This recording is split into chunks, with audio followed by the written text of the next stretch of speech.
Mastering the Mind, the Lotus Method. 1. Solomon's struggle with resistance. Solomon is full of potential, just like you. He has big dreams and clear goals. He wants to get fit, excel in his career, and improve his personal life. But every time he tries to take action, something holds him back. It's not that Solomon lacks motivation.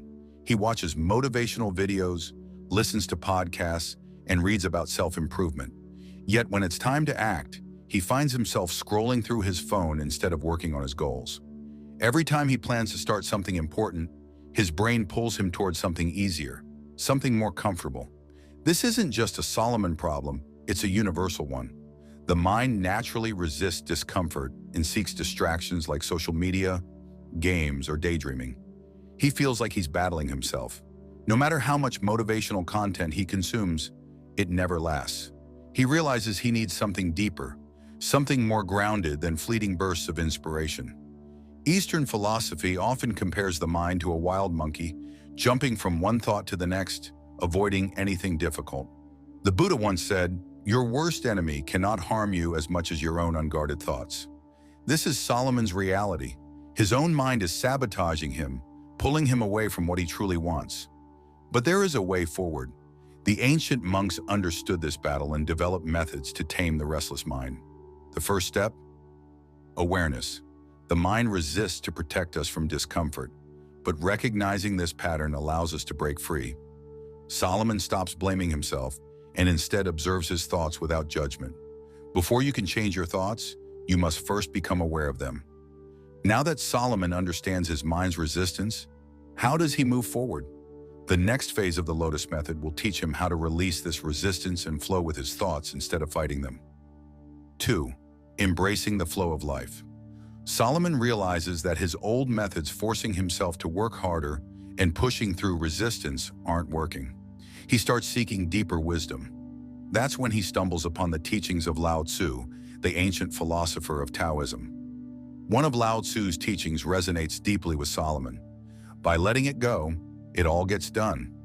At first, this confuses him. How can letting go lead to accomplishing things? But as he reflects, he realizes that maybe he has been struggling because he has been fighting against life, against his own nature. What if doing hard things wasn't about brute force? What if there was a way to approach challenges that didn't feel like constant resistance? The Lotus Method, rooted in this Eastern wisdom, suggests that the solution isn't to fight harder, but to stop fighting altogether, to find the natural flow within effort. Taoism teaches the concept of Wu Wei, the art of non-resistance. It's not about giving up, but about moving with life rather than against it. When we push too hard, life pushes back. But when we align with the natural rhythm of things, we move forward with ease. Solomon realizes that his constant battle to force himself to work harder was making things worse. Instead, he learns to approach difficult tasks with ease, accepting challenges as part of the journey. By embracing this shift, his work feels lighter. The struggle fades and effort becomes natural. This is the second step in the Lotus Method, releasing resistance and finding harmony in effort. But Solomon's journey doesn't end here. He now needs to learn how to cultivate stillness and reflection to deepen his transformation. 3. The power of stillness and reflection. As Solomon continues his journey, he searches for ways to quiet his restless mind. That's when he encounters Zen Buddhism and the practice of zazen, or sitting meditation. At first, it seems simple, just sit in silence. But as he tries it, he realizes how difficult it is. His mind races. He is used to constant action, always believing that doing more is the solution. But then he comes across the wisdom of Zen Master Dogen. If you can't find the truth right where you are, where else do you expect to find it? This shifts his perspective. True strength and clarity don't come from endlessly moving forward. They come from stillness. Through Zazen, Solomon experiences a profound transformation.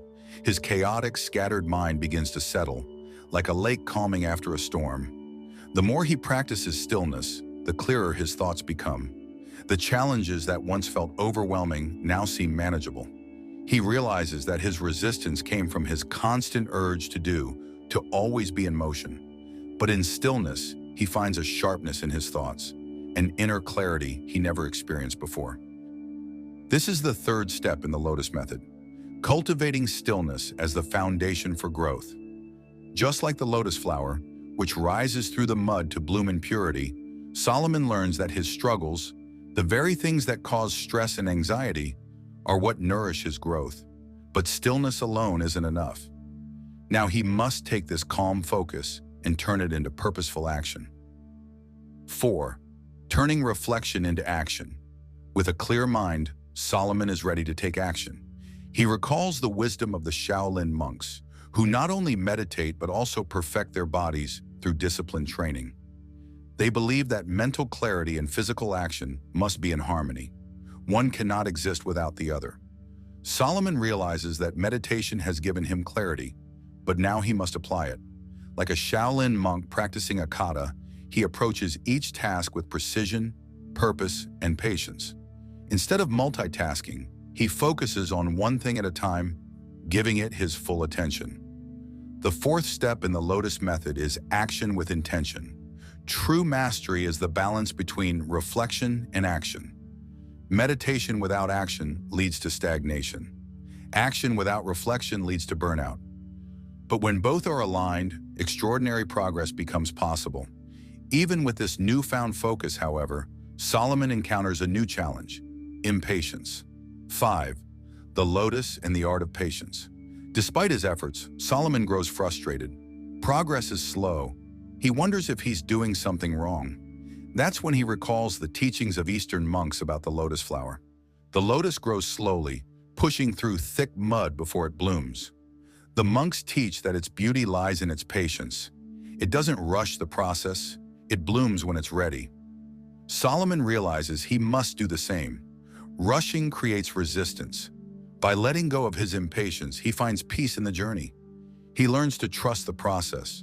Like the lotus flower, he knows his time to bloom will come, but it will happen in its own time. This is the final lesson in mastering the mind. Patience. Are you ready to embrace the Lotus Method? Where are you on this journey? Are you still resisting, or are you ready to let go and flow with life? Start with one step, whether it's practicing stillness, focusing with intention, or learning to be patient with yourself. Your growth will come, but it will unfold in its own time. If this video gave you insight, don't forget to hit subscribe, and let's continue this journey of mastering the mind together.